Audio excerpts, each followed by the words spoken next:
Bienvenue. Merci Marie-Danielle d'être là. Je suis tellement contente de te recevoir à cette semaine du mouvement Croire en nous parce que je pense que vraiment ça peut faire la différence dans nos vies. Puis je trouve que s'aimer, c'est le plus beau cadeau qu'on peut se faire. Des fois, ça peut être un long chemin comme un court chemin, mais vraiment contente d'être là. Puis je me demandais, pour ceux qui ne te connaissent pas, j'aimerais ça que tu nous parles de toi, que tu nous parles un peu de ton parcours et comment tu es arrivé justement à incarner cette relation-là à soi dans ton travail, mais aussi dans ta vie. Mhm. Ben, d'abord, merci. Merci de me donner cette opportunité de pouvoir échanger avec toi. J'ai le cœur qui bat vite, là. Moi, j'ai besoin de nommer ça quand je prends la parole. Ça fait partie de mon processus de m'aimer. C'est de ne pas faire comme si tout était cool quand c'est pas 100% cool. Donc, c'est ça, j'ai un petit peu le cœur qui me débat en ce moment. Puis, j'aime ça ce que tu nommes par rapport à l'amour parce que moi, j'ai envie de dire que c'est le projet d'une vie, Mm, d'arriver à s'aimer et à s'accepter. mm, Oui, ça peut être plus rapide de goûter à la sensation de bien-être, de nous accepter dans notre différence, dans notre unicité, mais ça reste quand même un processus pour toute notre vie. Ouais, voilà. Donc, ben moi, en fait, mon parcours, je sais pas trop par où commencer, mais bref, ben, ce que je peux te dire, c'est que moi, je suis thérapeute en relation d'aide à la NDC, qui est l'approche non directive créatrice, qui a été créée par Colette Portelance, qui a un doctorat en sciences de l'éducation. Donc, c'est une approche humaniste où la relation à soi et la relation à l'autre sont mis en priorité et qui a pour objectif de révéler l'être humain à lui-même. Donc, c'est une approche de travail, c'est une formation qui aide vraiment à avancer vers plus d'authenticité envers nous-mêmes. Donc, j'ai envie de dire que toute ma démarche est basée sur cette approche parce que j'ai eu la chance de grandir dans une famille où et ma mère et mon père avaient fait aussi cette formation-là. wow. Donc, je baigne là-dedans depuis que je suis toute petite. Là, c'est comme Obélix qui est tombé dans la potion magique. C'est quand même un peu une chance. Mm, Donc, moi, je suis thérapeute depuis 20 ans là, maintenant. Donc, ça fait un petit bout que j'ai ce diplôme-là. Mais au départ, moi, je ne voulais pas en faire un métier. C'était pas ça mon objectif. J'avais un autre rêve. Moi, je voulais être comédienne. Ça, tu savais, hein? Donc, j'ai étudié aussi à l'université. J'ai fait un baccalauréat en interprétation. Puis, j'ai mm, œuvré dans le milieu des arts de la scène pendant 10 ans jusqu'à un certain moment où je sentais en dedans de moi, mon intuition me disait qu'il y avait autre chose que j'avais envie de réaliser, que j'avais fait le tour de ce métier, même si j'adorais faire des productions théâtrales. J'ai eu ma compagnie, on a fait plusieurs productions. Mais bref, je sentais en dedans de moi un peu d'insatisfaction aussi avec le métier. C'est comme s'il y avait une partie de moi que je n'arrivais pas à émanciper, à me réaliser complètement. mm. Pour finalement, à travers mes réflexions, prendre conscience que j'étais tannée de jouer des personnages, en fait. Je trouvais ça intéressant, tu sais, parce que c'est ça que tu m'avais dit quand on s'est rencontrés la première fois, de mettre peut-être des masques ou d'être de plus en plus la version authentique de nous-mêmes sans nécessairement se mettre dans la peau de quelqu'un d'autre. Exactement. Mm. Mais en même temps, j'ai eu besoin d'incarner tous ces personnages dans mon processus parce que oui, j'aime ça jouer. Là, je suis une joueuse dans la vie, j'aime ça m'amuser. C'est comme de garder mon cœur d'enfant, d'avoir fait du théâtre, puis d'avoir continué jusqu'à l'âge de 30 ans à faire des spectacles. Mais oui, c'était comme une façon d'incarner des parties de moi ou des croyances que j'avais ou toutes sortes de sentiments à travers les personnages pour finalement réaliser que j'avais fait le ménage, j'avais fait le tour, mais que j'avais envie de continuer de prendre la parole, que j'avais envie, le désir, le grand souhait de continuer de transmettre, mais plus justement avec un masque, avec une Mm. perruque ou avec un costume quelconque, en étant moi-même. Ouais. Donc voilà, je suis retournée à mon école de formation, j'ai fait des formations spécialisées pour vraiment me mettre à jour là, parce que ça faisait longtemps. Ouais. Et j'ai démarré ma clientèle en consultation privée pour accompagner les enfants, les adolescents, les couples. Et ensuite de ça, ben, j'avais le désir de créer des formations de bien-être. Et mon sujet qui me passionnait, c'est l'authenticité. Donc, à partir de ce moment-là, je me suis lancée. Et c'est Voilà. pour ça que moi j'ai dit, ah, il faut que tu viennes, Marie-Danielle, nous parler de ça, mais je trouve ça intéressant parce que tu nous amenais peut-être sur une autre piste que j'avais pas vue, moi. Et c'était la relation, parce que toi, c'est ça, en rencontrant les gens aussi, tu es beaucoup dans les relations, mais surtout la relation à l'autre. Et comment la relation à l'autre, est-ce qu'elle peut nous aider justement à nourrir l'amour de soi? Comment ça Mm. peut faire ça? Parce que l'outil, je pense que tu vas nous proposer, ça va être en lien avec ça. Oui, exactement. Ben, parce que d'abord, qu'est-ce qui fait qu'on a de la difficulté à croire en nous, à nous aimer, à nous accepter dans ce que nous sommes? C'est parce qu'on est blessé. Mm. Si on a une mauvaise estime de nous, une mauvaise impression de ce qu'on peut offrir, c'est parce qu'on a été blessé à un certain moment. Il y a une croyance négative qui s'est installée. Et elle, cette croyance-là, elle n'est pas née toute seule dans notre chambre. C'est en relation que ça s'est passé. Mhm. Que ce soit quand nous étions jeunes, à un moment donné à l'adolescence, même comme adultes, selon les relations justement qui ont fait partie de notre vie. Si on était en relation avec des gens qui étaient défensifs, qui, eux, n'avaient pas eu la chance de faire un travail sur eux-mêmes pour être conscients de l'impact qu'ils pouvaient avoir avec leurs enfants, avec leurs étudiants, peu importe avec les gens qui les entourent, ben, il y a comme une chaîne de souffrance qui se transmet. Mhm. Et là, ça crée des inconforts, ça nous amène à douter de nous, à être dans un espace de non-estime, de non-confiance, de jugement et d'autocritique. C'est pas toute seule que ça se fait. C'est vraiment en relation que ça se crée. Donc, c'est en Donc, cette relation que ça relation, peut ça se va transformer. ça va s'ouvrir. Puis t'es comme, Oui, ah ouais, mais peut-être pas. Tu sais, il y a des fois, il y a des, faut-tu vraiment j'aille là? exactement. Puis j'aime ça que tu dises ça parce que j'en parlais même avec mon chum hier. Puis il disait, je comprends ce que tu dis, mais il me semble que c'est pas facile. Mhm. C'est vrai que c'est pas évident parce qu'on n'est pas éduqué non plus. On nous enseigne pas à l'école à aller vers la relation quand on n'a pas confiance en nous parce que ça va nous aider à transformer. C'est pas quelque chose qui nous est enseigné. Mhm. Alors que si c'est en relation qu'on a été blessé, c'est vraiment là qu'on peut transformer. Oui, il y a une partie qu'on peut faire tout seul. Il y a plein d'outils qui sont nécessaires pour gonfler notre estime, arriver à s'accepter davantage, mais il reste quand même que sans la relation, pour moi, il y a un bout réellement qui va manquer dans l'incarnation profonde. Nos Mhm. racines d'estime, d'amour, de confiance, de liberté d'être nous-mêmes s'installent quand on a aussi le feedback de la relation. Mhm. Vraiment. Puis comment, est-ce que toi, tu l'appliques ou tu l'as appliqué justement dans ta Tout vie, ce à fait. principe-là? Puis comment tu l'as fait, tu sais? Parce que c'était peut-être frileux aussi au départ, non? Oui. Ben, en fait, oui, c'est sûr que tout ce que je te dis, Myriam, moi, je l'applique, là. Tu sais, je Ouais. pense pas que je suis un cordonnier mal chaussé, là. Tout ce que j'enseigne, c'est des choses que moi, j'ai testées. C'est vraiment important pour moi. Ouais. Je parle toujours de mon expérience personnelle parce que c'est ce que je connais, là. Donc, oui, on peut être frileux par moment. Pourquoi? Parce que ça fait peur de rentrer en relation.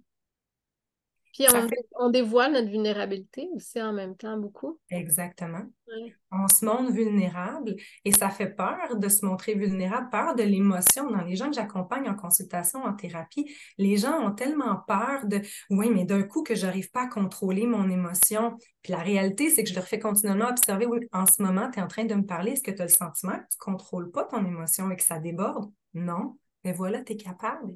C'est Mm. une croyance, c'est une anticipation. On a peur d'être jugé, on a peur de déplaire, de ne pas être accepté. Et s'il y a une peur aussi qui est vraiment, on va dire, importante, qui nuit à aller vers la relation, c'est que toutes ces croyances qu'on porte en dedans de nous, qu'on est nul, qu'on n'est pas à la hauteur, là, lorsqu'on n'est pas dans notre valorisation, ben on a la peur que si on va en parler en relation, on va être confirmé dans notre croyance. Mm. Comme si je dévoile une partie de moi-même et que la personne va me dire, ouais, T'as raison. justement, je voulais t'en parler. Alors que c'est pas ça qui se passe. La réalité, c'est qu'à partir du moment où on ose être vulnérable, qu'on ose partager ce qui fait qu'on a de la difficulté à s'aimer, à s'accepter, Mm. on se rend compte que de l'autre côté, là, la personne n'a pas envie de nous confirmer. Elle a envie de nous aider à nous aimer davantage, à nous accepter dans ce qu'on est. Le scénario imaginaire qu'on s'est fait, c'est pas celui de la réalité. Mais trop-tu parce que justement, tu sais, ça reste ici. Puis là, quand on parle avec vulnérabilité puis qu'on s'ouvre à l'autre, ben on descend dans le cœur, là. On n'est plus du tout au niveau du mental. Puis Ouais. ici, ça résonne chez l'autre j'allais dire un chiffre, à 95% du temps, 97% du temps. Si tu me parles vraiment de comment tu te sens, je vais faire. Ah, puis il y a une partie peut-être aussi, ah, c'est pas commun, je vais l'écouter. Ouais. En tout cas, je peux comprendre ce que tu nommes, là, que ça t'amène toi plus dans de l'accueil, dans de l'ouverture, dans de la bienveillance, dans de la douceur. Puis c'est vrai ce que tu nommes, c'est parce qu'on reste tellement dans notre tête. Les scénarios imaginaires sont tellement destructeurs. Ils nous nuisent considérablement.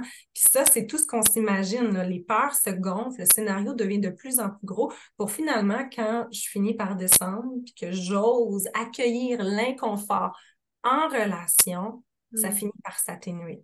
Moi, s'il y a une chose que je peux te promettre à toi puis à toutes celles et ceux qui vont entendre cette entrevue-là, c'est qu'en acceptant l'inconfort qu'on vit, c'est-à-dire la peur, là, j'ai peur de déplaire, Mm. j'ai peur de mon émotion, j'ai peur de ne pas avoir rapport, whatever, en l'acceptant puis en avançant avec ça finit toujours par s'atténuer. Mm. C'est pas vrai qu'on va rester dans la peur ad vitam aeternam. Tu vois, moi, tantôt, je t'ai dit que j'étais nerveuse, je ne suis plus là.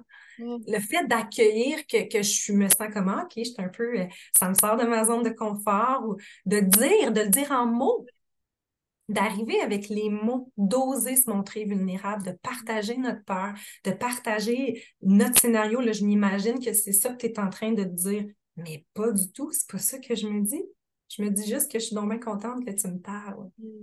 Alors, ça aide à ramener dans une réalité. Ouais. Ben, c'est impressionnant, tu sais. Puis j'ai un peu en arrière aussi, vraiment une bonne amie qui m'a souvent dit, elle dit, ben moi, je baisse mes culottes en premier, tu sais. Fait que ça l'aide les autres à le faire plus facilement. J'aime ça, Tu sais, j'adore ça. Eh oui, c'est vrai. C'est montre vrai. tel quel, qu'est-ce qui est là, tu sais, c'est quoi le pire qui pourrait arriver. Parce que moi aussi, souvent avant, j'avais peur d'entrer en relation parce que, tu sais, j'étais blessée. Quand même, on a tous nos histoires, mais blessée beaucoup. Puis elle était comme, ouais, mais si ça parle du cœur, il n'y a rien. Un, tu vas être fier de toi. Deux, tu n'auras rien perdu. Puis tu vas t'être gagné encore plus, tu sais, parce que tu t'écoutes ce qui est là, tu sais. Fait que je me Ouais, demandais, tu sais, souvent, parce que c'est tellement important, justement, cette relation-là, puis on en a parlé, mais les gens hésitent encore beaucoup à le faire. Puis ouais. pourquoi tu penses? Mais je pense vraiment que ça cause de la peur que les gens hésitent. Tu sais, c'est vraiment l'obstacle premier. Puis ce Mhm. que tu nommes, c'est tout à fait juste aussi quand de vivre l'expérience, d'oser parler, d'oser dire, ça amène un immense sentiment de fierté, de Mhm. légèreté, de paix, de calme. Mhm. Vraiment, là, je le vois tous les jours quand j'accompagne des gens en consultation ou encore dans mes ateliers que j'anime, là, je le vois. Il y a quelque chose qui s'apaise, qui descend tout doucement. Puis j'aime ton image de ton ami qui dit je vais être la première à avoir baissé mes pantalons. Mais il faut faire attention, par exemple, aussi à qui on choisit de parler. Mhm. C'est vrai. Parce que ça peut être un piège. C'est pas parce que je fais un travail sur moi que moi, je me sens plus libre de parler que je vais aller dénoncer à n'importe qui tout ce que je porte dans mon cœur. Parce que là, on risque des fois de faire face à des gens qui n'ont pas la capacité de Mais recevoir. comment on fait pour reconnaître justement les bonnes personnes qui vont nous accueillir pour pas être doublement blessés ou que ça nous ferme encore plus? Ouais. Ben, c'est sûr qu'il faut choisir les gens qui nous entourent. Mhm. Ça, là, c'est tellement important. Puis, c'est délicat à dire, mais je me permets quand même de te le partager. J'entends souvent des gens qui vont me dire, ouais, mais moi, je n'ai pas ça autour de moi, des gens comme ça, qui vont être capables de m'écouter, de m'accueillir avec bienveillance. Puis, je suis sensible à cette réalité qui touche plein de personnes parce qu'il y a peut-être des choix qui ont été faits au cours du processus de la vie qui n'ont pas été les meilleurs choix au niveau des relations. Mais aujourd'hui, nous avons le pouvoir de choisir les gens qui nous font du bien. Si Mhm. on reste juste avec oui, mais moi, j'ai personne à qui je peux parler, c'est un petit peu d'entretenir un fonctionnement de victime qui lui Ouais. nuit à l'amour de soi. Alors, c'est important de travailler ce petit bout-là pour voir qu'est-ce qui fait que j'entretiens des relations dans lesquelles je me sens pas libre de partager ce qui est là pour moi et de faire des choix qui sont différents. Tu sais, on est tellement une belle communauté de personnes qui veulent faire du bien. Il y en a plein des gens qui ont la main sur le cœur et qui ont cette disponibilité à recevoir. Et si on est entouré de personnes qui n'ont pas cette capacité, ben, moi, je propose d'aller faire une consultation, d'aller en thérapie, d'aller vers un intervenant, un thérapeute, quelqu'un que c'est son travail d'être dans la bienveillance et dans l'accueil. Alors déjà là, il y a quelque chose qui peut se transformer avec Je un trouve ça accompagnement. intéressant parce que Puis souvent, puis là, peut-être que c'est une opinion personnelle, tu sais, mais les amis, des fois, ils vont vouloir t'aider, ils vont vouloir t'aider, ils vont vouloir t'aider, puis là, ils vont dire Ouais. toutes leurs opinions au complet. Mais souvent, c'est comme, j'ai juste besoin que tu m'écoutes. Donc ça aussi, tu sais, c'est peut-être un point à dire. Qu'est-ce que j'ai besoin en ce moment? J'ai juste besoin que tu m'écoutes. Puis il y a Mais eu ouais. des fois, tu sais, même récemment, de faire, je pense que je vais retourner consulter parce que j'ai juste besoin, tu sais, de vraiment avoir quelqu'un en avant de moi qui est là 100% pour moi. Ouais. Mais oui, tout à fait juste. Quand le besoin, c'est juste d'être écouté, c'est vraiment la bonne chose à faire de le nommer clairement. Ça, Mm, c'est un geste d'amour de soi. Je mm, nomme mon besoin clairement. C'est vrai que nos amis veulent nous donner des conseils, ils veulent nous sortir de l'inconfort. Pourquoi? Parce qu'ils nous aiment, puis ils vivent de l'impuissance, puis ça les fait souffrir. Mais ils sont peut-être pas capables d'écouter. Hey, là, moi, ça me fait tellement mal de voir que tu souffres là-dedans. Je suis plus capable de savoir que tu es mal. Tu sais, je veux dire, ça demande quand même un grand travail de connaissance de soi là, pour arriver à faire ça. Là. C'est pas simple. Mais c'est notre responsabilité de nous occuper de notre besoin et de vérifier avec la personne. Moi, mm. j'ai envie de m'ouvrir le cœur. Il y a quelque chose qui en ce moment n'est pas facile pour moi. Est-ce que tu as la disponibilité pour m'écouter, juste m'écouter? Là, j'ai pas besoin de conseils ou que tu veuilles me changer de place. Là. C'est vraiment juste ton écoute dont j'ai besoin. Si ton ami te répond, ben non, là, écoute, ça n'a pas de bon sens, puis elle commence à te donner des conseils déjà, ben, c'est peut-être une bonne indication que c'est Peut-être pas la bonne. comme un câlin pour j'en parle à quelqu'un d'autre. Puis il y a Changer. différentes personnes aussi, tu sais, pour différents types d'accueil. Fait que c'est pas juste une seule personne qui peut non plus être là juste pour toi tout le temps dans toutes les situations. Fait que moi, je trouve que justement d'avoir des communautés ou d'aller dans des groupes qu'on sent qu'il y a une bonne énergie, puis qu'on sent qu'on est supporté, puis qu'on veut s'en aller justement dans l'évolution, puis dans cet accueil-là de nous-mêmes, ben profitez-en, là.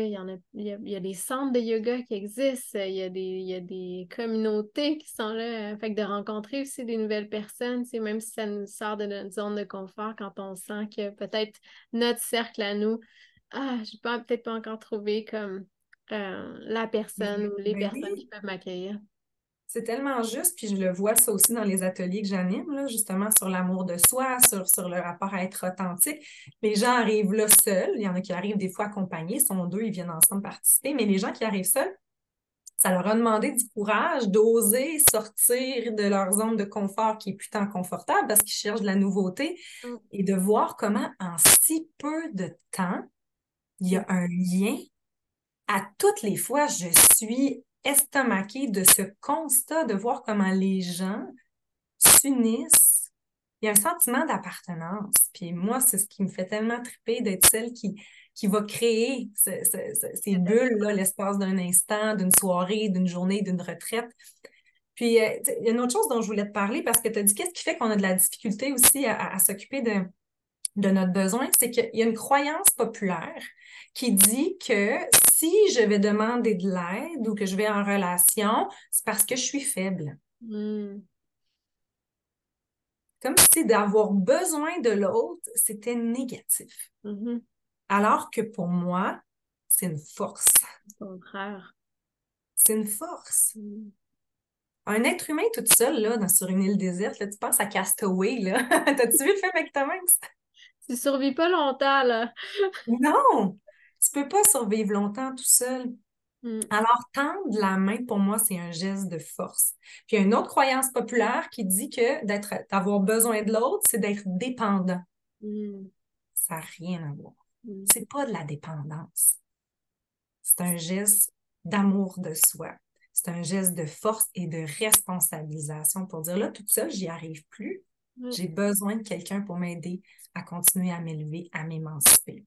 Je trouve souvent la vie, tu sais, c'est de se dire oui aussi en même temps. Puis souvent la vie, quand on fait ce geste-là, tu sais, elle va nous le redonner, tu sais, elle fait OK, j'ai pris le pas, OK, écoute, on apporte les personnes ou on apporte les ressources qui sont là parce que tu as ouvert la porte, t'as dit oui à recevoir parce que c'est recevoir aussi de l'aide, c'est recevoir de l'écoute, c'est pas juste, c'est donner, recevoir, hein, faut que ça soit au même Oui. niveau des deux côtés, fait que si on a tendance à être toujours là pour les autres, être dans l'écoute, je pense que c'est peut-être ce genre de personnes-là, des fois aussi, qui a plus de difficultés à demander, hey, là, c'est à mon tour. Mhm. Un psychologue qui m'avait dit, tu sais, Myriam, Il y a personne qui va te donner ta place. Il y a personne qui va te dire, ah oui, c'est beau, viens-t'en. Des fois, il faut la prendre puis demander. Puis ça Mhm. demande un acte de courage, mais c'est tellement important. Ouais, c'est tellement juste. C'est vrai que ça demande du courage. Pour moi, là, être authentique pour avancer sur le chemin de l'amour de nous-mêmes, pour moi, ça va comme tout ensemble. La plus grande qualité, c'est le courage. Mm. Ça Ouais. demande vraiment du courage de dire, hey, d'habitude, c'est pas moi là, qui demande, mais là, j'ai besoin. Ça demande beaucoup de courage, mais la satisfaction, comment ça goûte bon. De s'être Wow! choisi. Ouais, vraiment. Oui. Le Ah, sentiment d'être en plein pouvoir, contrôle de notre vie. Ouais. ouais, ouais, je comprends. Mais c'est tellement incroyable cet échange-là. Je pense que j'espère que vous avez aimé, que ça a semé plein de graines aussi à l'intérieur de vous. Parce que Marie-Danielle va nous présenter un outil justement en lien avec la relation. Puis, comme vous l'avez entendu, Marie-Danielle donne des conférences, elle donne aussi des ateliers, des retraites. Donc, on va mettre tous les liens pour aller voir où tu exerces et les cercles que tu crées aussi, parce que je pense que ça, c'est j'allais dire, contagieux, cette passion-là pour l'humain, puis l'amour de soi, puis d'être le plus authentique possible, là. Fait que je te remercie tellement d'avoir pris ce temps-là, puis de nous partager ta passion. Ah, merci, Myriam. Ça m'a fait vraiment plaisir d'avoir cet échange-là avec toi. J'aime ça comment aussi tu me relances, là, puis je vois que c'est... Ouh, je suis comme toute animée, là, avec ce qu'on s'est dit. Puis en plus, on a une super belle collaboration qu'on va avoir au mois de février. Tu vas venir dans un de mes ateliers. Tu vas être le cadeau que je vais offrir C'est cool. Je à pensais mes qu'il fallait pas participants. le dire, mais oui, je vais être là avec plaisir. Merci, Marie-Danielle. Plaisir. À très bientôt, tout le monde. Merci beaucoup.